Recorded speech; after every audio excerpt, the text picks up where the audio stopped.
આજરોજ જામનગર જિલ્લાના જામનગર તાલુકામાં સાપર ગામ પાસેના રોડ સાઈડના જે દબાણો છે, જે સરકારી ખરાબા અને ગૌચર હેડે એ જમીન ચાલતી હતી, એની અંદરના જે અનધિકૃત દબાણો હતા તે જિલ્લા વહીવટીતંત્રના માનનીય કલેક્ટરશ્રીના માર્ગદર્શન હેઠળ રેવન્યુ વિભાગ, પંચાયત વિભાગ અને પોલીસ વિભાગ દ્વારા સંયુક્ત કાર્યવાહી કરીને ડિમોલેશનની કાર્યવાહી અત્યારે ચાલુ છે. હાલ અત્યારે ટોટલ 48 સર્વે નંબરો છે જુદા જુદા, જેમાંથી 22 ખોરાબાના છે અને 26 જેટલા જે છે એ ગૌચર સદરે ચાલે છે.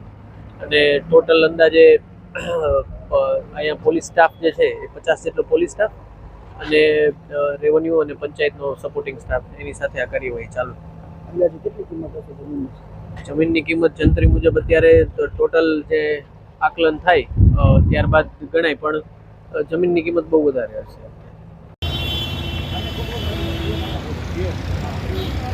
Hey,